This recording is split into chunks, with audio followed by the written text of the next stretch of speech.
I think it's fair to say that these days most of us recognize that empathy is a really good thing. And it is. And yet I hate to spoil the party because, well, maybe it's about time that we talked about dark empathy. Buckle up. We need to introduce the Dark Empath.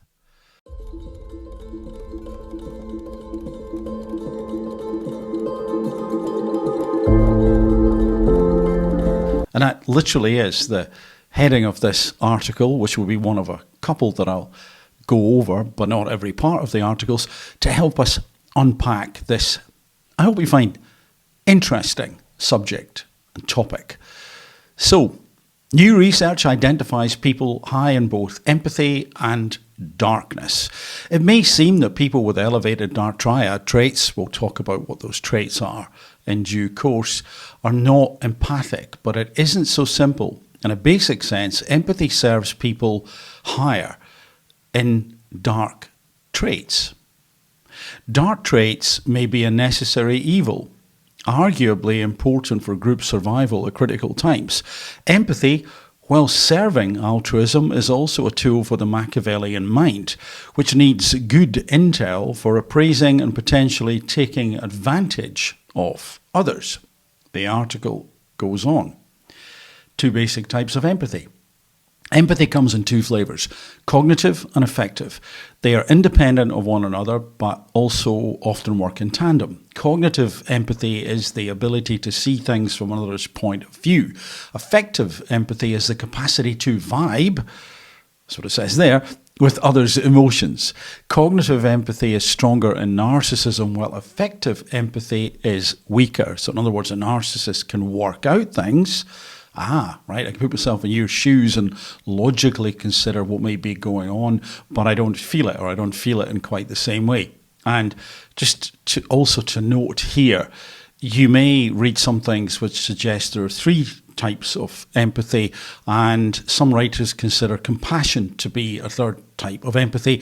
Other writers suggest that it is separate, which is why this author says two.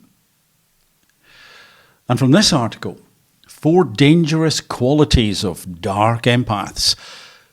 Characters who can wreak a special kind of havoc. Oh dear, I'm getting worried already. So, key points from this article. The dark empath personality has high levels of narcissism, psychopathy, Machiavellianism, and empathy. The dark empath is potentially more of a danger than a person with the dark triad traits. Again, we'll get onto that dark triad in just a moment, but just in case you're wondering, it is narcissism, psychopathy, and Machiavellianism. We'll parse that out shortly.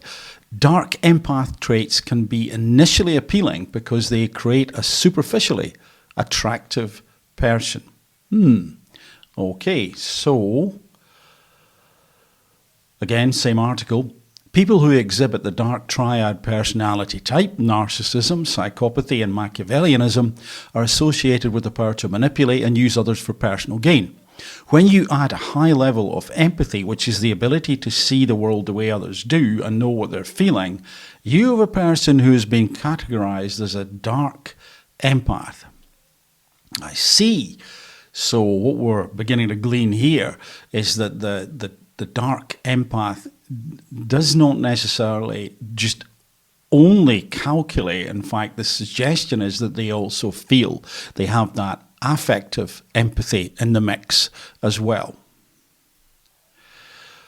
So what is a dark empath? A dark empath not only gets you, well, I understand you, and you've possibly said that about other people, you really get me, you really understand me, so the dark empath can get you, perhaps in more ways than one, but they're also intent on getting you good, meaning that they seek to manipulate and use you and your goodwill to their own advantage.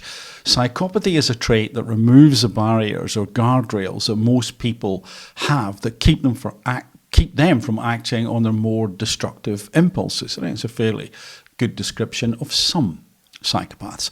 Narcissists must feed their egos and have total confidence in themselves to be smarter and savvier than anyone else in the room. And again, there's different types of narcissism. So we're not going to make things too complex in a relatively short video here, but just for info. This trait gives the dark empath the confidence to assume that you are the mark. Machiavellianism refers to a person's use of manipulation through lying or deceit to convince others to do what they want them to do. So again, there we have the dark triad. The dark empath tends to be higher in extroversion than a dark triad individual. So again, someone Machiavellian, who's also potentially narcissistic and psychopathic. And also, individuals can be one of those three. The dark triad is really looking at the fact there's a lot of overlap, and people can have many of the traits of those individual different types of, let's call them, personalities. So they're going to be more likely to be seen in greater number of social settings and be more engaged in social interaction. This is the dark empath because they're more extrovert. While they don't tend to experience a wide range of emotions, they're able to cognitively understand what others are feeling, and this skill can be a threat to your well-being if you're in the crosshairs as a mark. And again, I think there I would add in that they're not only able to understand cognitively, they can actually feel. There is this affective nature, as it is called. So as I promised, let's just sort of parse out the triad a little bit. You may well know this already. This is possibly a recap. Narcissists are often initially attractive to others due to their self-confidence, and we are naturally attracted to self-confident people. Well, some people are. Again, let's beware of generalizations. Machiavellian individuals use flattery and deceit to manipulate others into doing what they want them to do. And we like people who flatter us or show signs that they like us, although some of us are suspicious when that happens. So again, this is a generalization. Psychopathy develops over time, according to this writer, and the traits are clustered in three areas.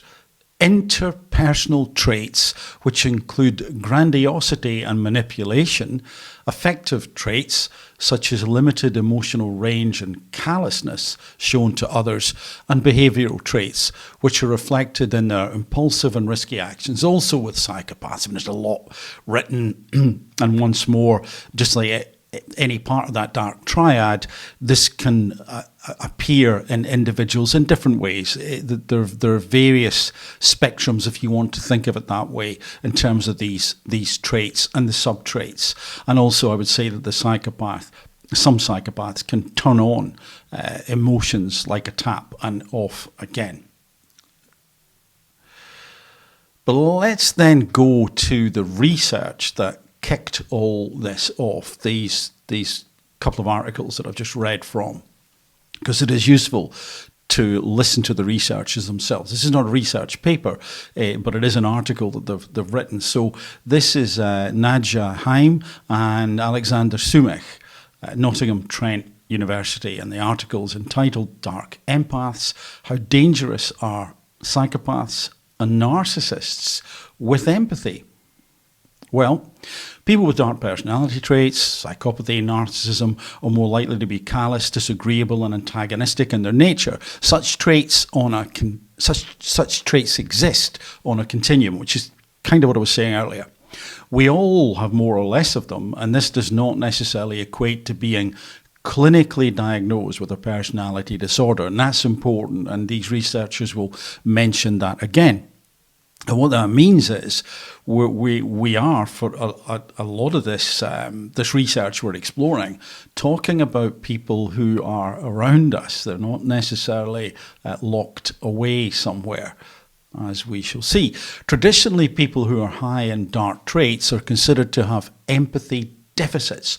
Absolutely true. That was until recently the received wisdom.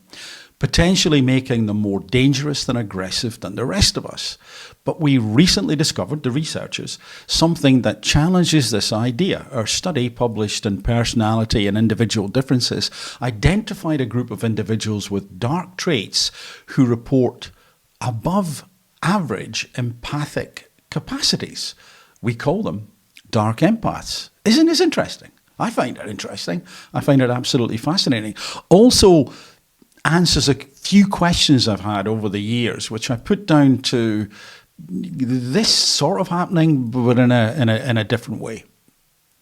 Since this study, the dark empath has earned a reputation as the most dangerous personality profile. But is this really the case?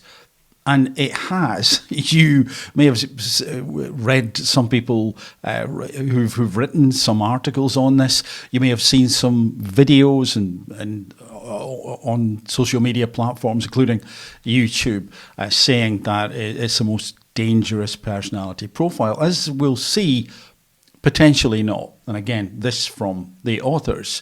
But is it all good? Potentially not. Dark personality traits include psychopathy, Machiavellianism, and narcissism, collectively called the dark triad. More recently, it has been suggested that sadism be added, culminating in a dark tetrad. And although we're not going to get into that here, I think when you talk about the tetrad and you introduce sadism, that is, for me, a frightening, a scary, a potentially extremely damaging combination. But we won't talk about the tetrad as such here. So, the empathy puzzle, again from the original researchers. Empathy can refer to the capacity to share feelings, namely affective empathy. We talked about that already. If you're sad, I also feel sad. But it can also be the ability to understand other people's minds. This is dubbed cognitive empathy that we talked about. I know what you think and why you're feeling sad. More, I would suggest, than the why you're feeling sad. I can work it out. For example, the lack of specifically affective empathy is a well-documented hallmark in clinical psychopathy used to explain their often persistent, instrumental, violent behavior, because they just can't feel it. It's like it's nothing. I'm going to do this, and I don't really get a sense of anything wrong because I'm not picking up that affective component from other people. Our own work supports the notion that one of the reasons people with dark traits hurt other people or have difficulties in relationships is an underpinning lack of empathy. So these researchers themselves have also carried out research, a lot of people have, which says, yeah, that is a marker. It is a thing, that lack of empathy. You're probably guessing there's a however. I don't know if the next part starts with however. No, it's paradoxically, or however. Paradoxically, and however, some researchers have previously reported average or even higher levels of some aspects of empathy in some people with dark traits. And again, this is, I think, the interesting part. This makes sense in a way as to manipulate others for your own gain, or indeed enjoy the pain of others, you must have at least some capacity to understand them. Thus, we questioned whether dark traits and empathy were indeed mutually exclusive phenomena. And over the years, I've looked at people. I'm not bad at reading some people in some situations. And this was the bit. I thought, there's a level of understanding that I don't quite get here. It doesn't seem to me as if this is simply cognitive empathy. It seems there's something else going on. And yet the behaviors, well, they certainly can fall into that dark triad. And specifically, my observations have been around psychopathic individuals, and that, I did think they could pick something else up. So this, for me, is fascinating and makes a lot of sense. And then we get on to dark empaths, the research. So again, from the original researchers, we asked almost 1,000 people to complete assessments based on questionnaires on the dark triad and empathy. We then used a method called latent profile analysis. That's essentially looking for categories, latent subpopulations in a bigger population that allows you to establish clusters of people with different profiles of certain trait combinations. So, okay.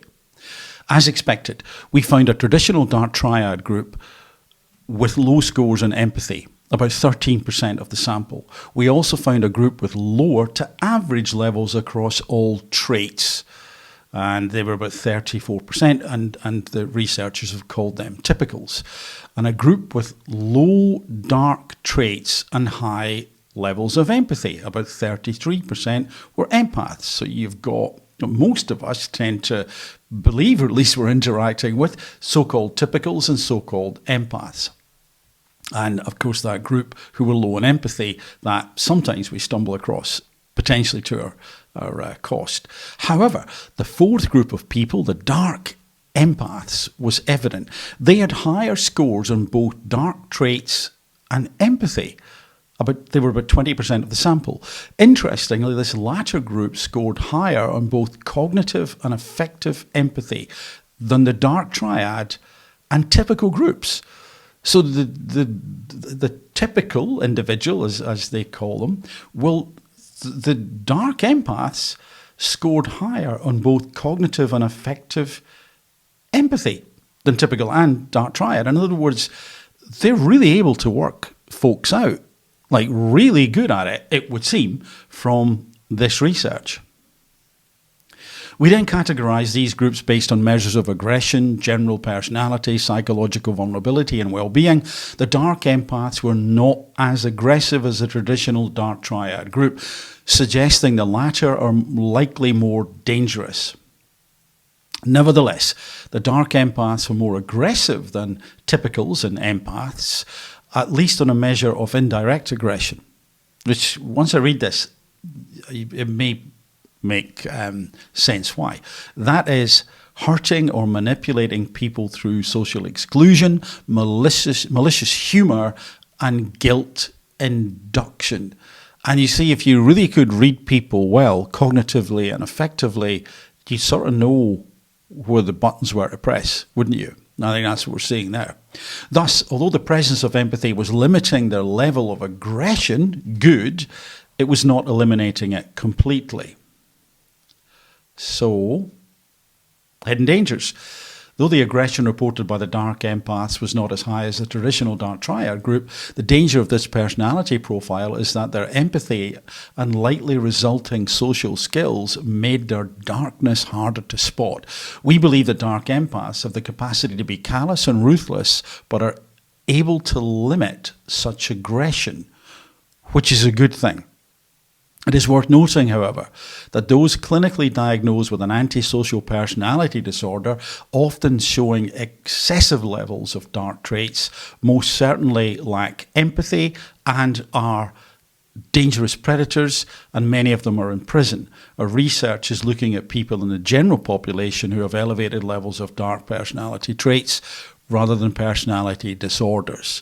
Also in the mix, I'm not going to talk about it today, but Dr. Boddy's work about psychopathy in females would be interesting to overlay here. That's some homework for another day, I suspect. Then we'll finish off with this article. Dark empaths, is there such a thing as a worst personality type? So it's back to that trope, that idea that that a lot of people have been fueling, that it's the worst personality type, the dark empath.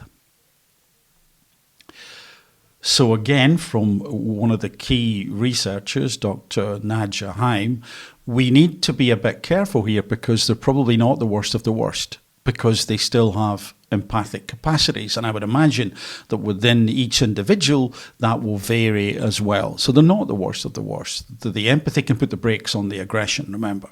Doesn't mean to say that they're a walk in the park either, however. Haim likens someone who is a traditional dark triad member as someone with no brakes, as opposed to dark empaths who have been found to be able to limit their aggression and other maladaptive behaviours.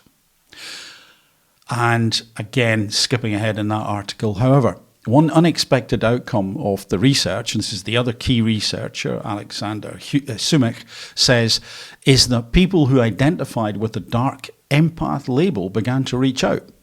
Well, they're empathic. They want to connect in some way. So in other words, they're saying, hey, I think this may be me. Can you help? What does this mean? What they were pleased about was the fact that we had identified and put this notion forward that just because you're a psychopath doesn't mean you have to lack empathy. And so removing in some way the stigma around that as well. I hope you found it interesting. If you've stayed this long and you have subscribed to the channel, thank you so very much for subscribing. If you've stayed this long and you enjoy this type of stuff and areas that are connected that I have explored, that I will go forward and explore, then please think about subscribing. It really helps the channel, and it also helps unlock many other things.